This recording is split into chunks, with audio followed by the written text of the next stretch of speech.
My name is Paul Merlecki. I'm the founder of Oculus VR. My name is Nate Mitchell. I'm VP of Product at Oculus. Okay, so if you could do just a little introduction about what the Oculus Rift is for the people that don't know about it. The Oculus Rift is a virtual reality headset designed specifically for gaming with a wide field of view and low latency head tracking. Okay, so tell us a little bit about the stereoscopic 3D technology. So the Oculus Rift uses a combination of hardware and software to do really great stereoscopic 3D. On the software side, it's actually rendering two side-by-side camera views, exactly where your eyes would be in the game, then feeding those back to the Rift and giving a distinct stereo image to the left and the right eye. So unlike a movie theater, you don't have any crosstalk between the two images competing. You actually have a very distinct image for each eye, and it provides a really great 3D effect. No flickering, no crosstalk, no loss of brightness.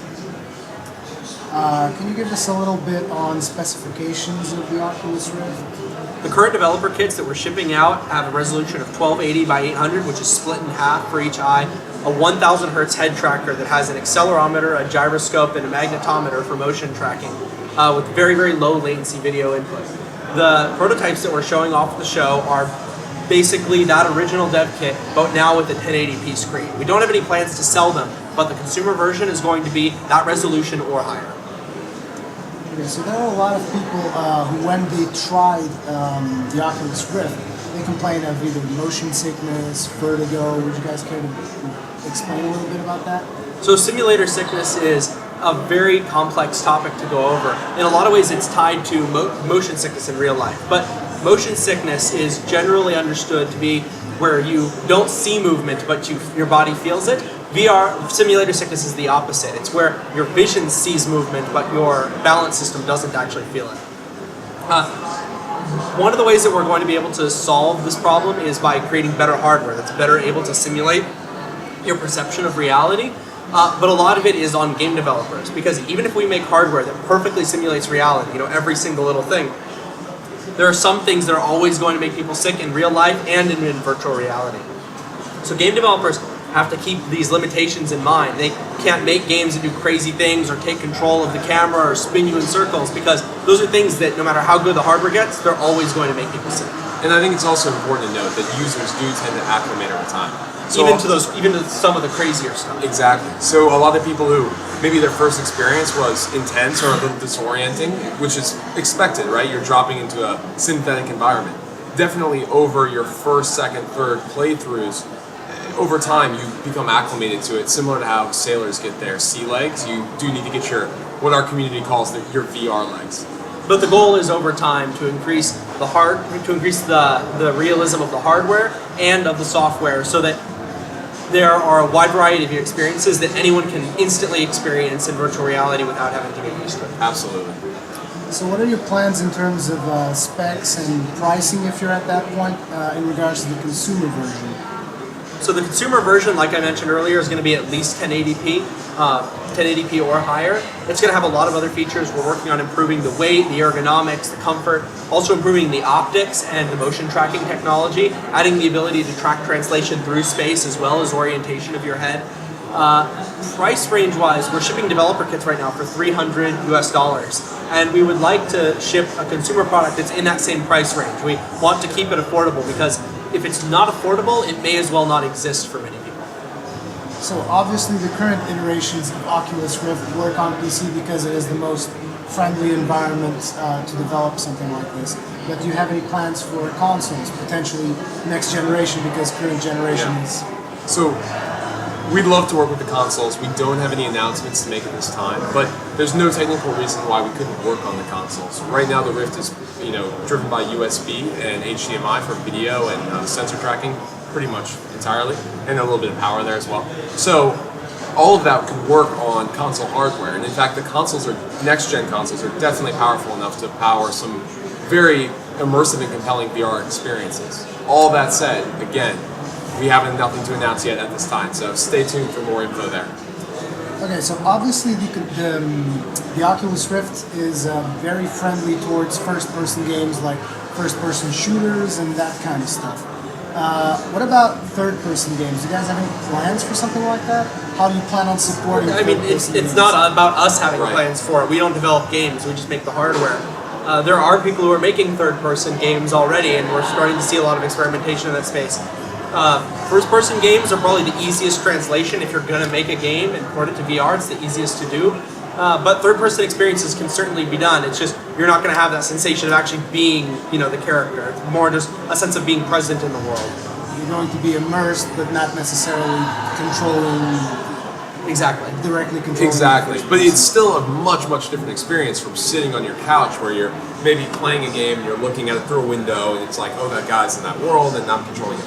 Now you actually feel like you're in that space with the person. And again, that's just for third-person games, right? There's entirely, we think, unexplored genres that have yet to be uncovered that really, really work well in VR. We don't even know if the first-person shooter will be the most popular thing in virtual reality. That is actually something that I wanted to touch on as well, which is the possibilities of alternate games. Like, does any developer come to you with ideas for, let's say, a two-dimensional game in any way, for something that the Oculus Rift could do? They don't come to us with ideas. There's already two-dimensional games on our sharing platform. There's one called Ghost in the Machine. Ghost in the Machine, that's a side-scrolling 2D platformer that you play with the Rift, and it has depth in that there's actually things set at different levels, but it is a 2D side scroller. There's another called Super Mega, which is a very cool side scroll game that actually, it's huge and it actually wraps around the player.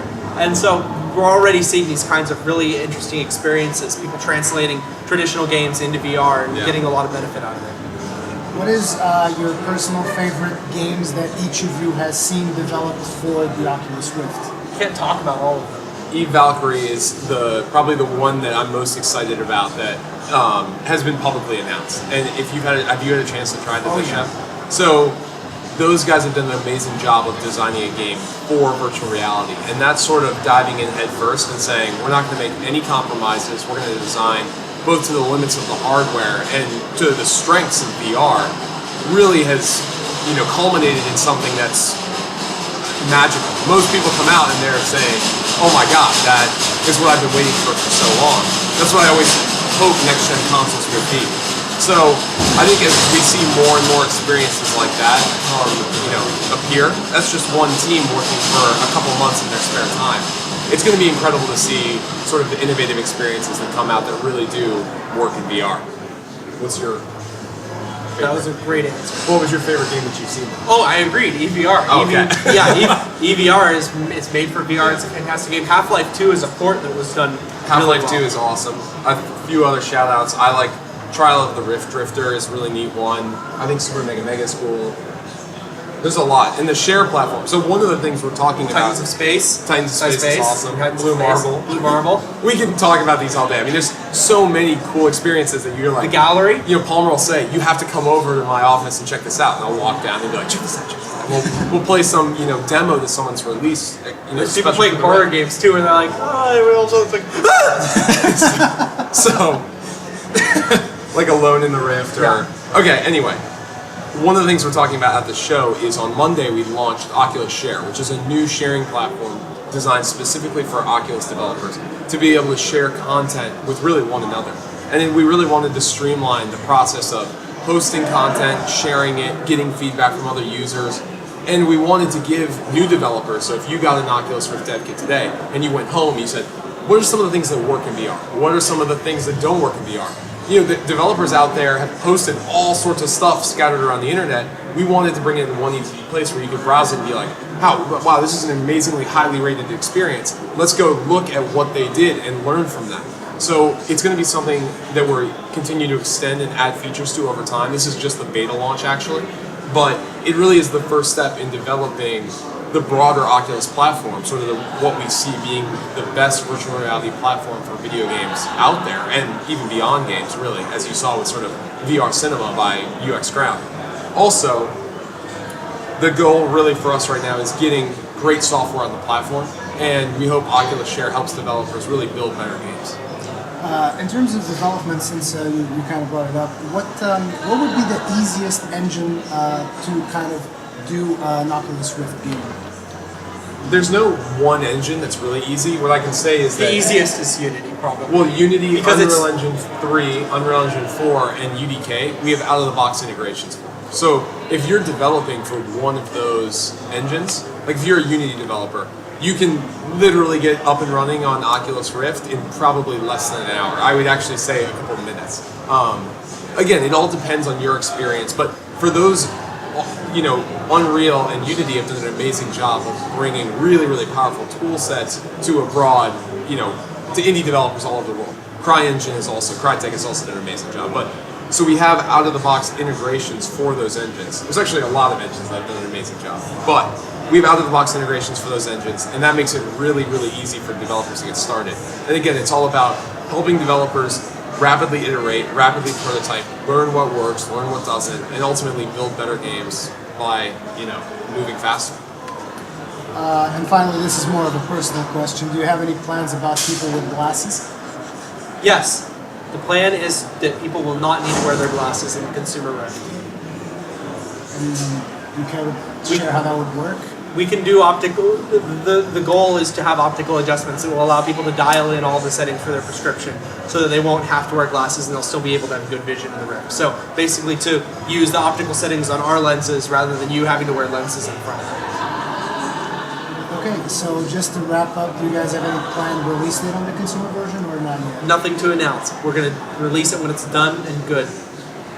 And when there's great software to enjoy. Good and done is what people usually say, right? Good and done. I have no idea.